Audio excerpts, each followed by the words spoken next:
Okay, so what we're doing here is a microneedling session. So microneedling basically is utilizing tiny needles to cause basically a controlled injury. When I say controlled, because we're controlling the depth of the needles, of how deep we want them to go. By doing that, we're going to cause a cascade of healing events. Collagen, elastin, all those growth factors are going to go to the area and heal the skin. So it's going to make her skin look more youthful. In this particular patient, her main concerns were acne scarring. We've already done a few sessions on her, so because of these sessions, her acne scarring has improved significantly.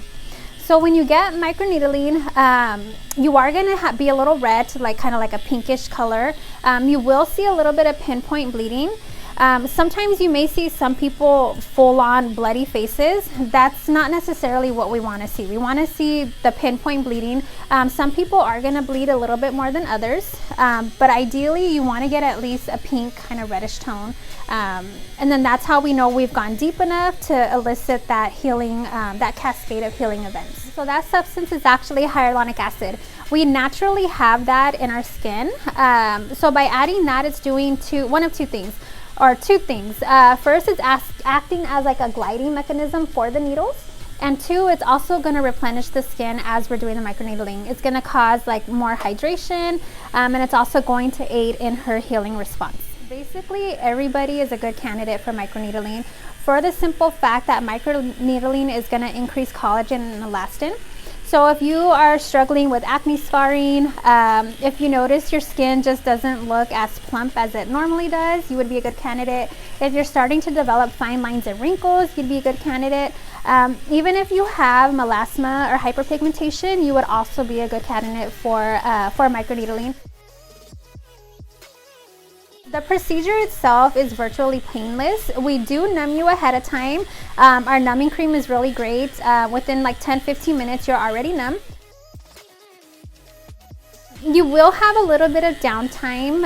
You're going to be a little red, and that can last anywhere from 24 to 48 hours. So we just completed her microneedling session. So as you can see, she is a little red. She does have a little bit of dried blood on her face. That is completely normal. She's not going to wash her face for the next 8 to 10 hours.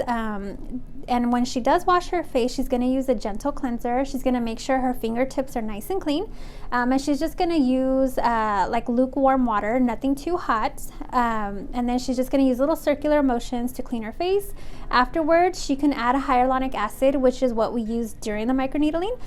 She can add more hyaluronic acid after she cleans her face, or just a really light moisturizer.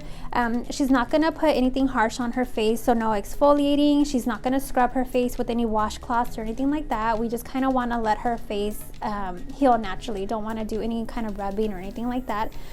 Tonight when she sleeps, I will instruct her to sleep on a clean pillowcase, just because we don't want her to sleep on a dirty pillowcase that could potentially introduce more bacteria. As far as the next few days, she may be a little red and pink for like the next 48 hours, which is completely normal.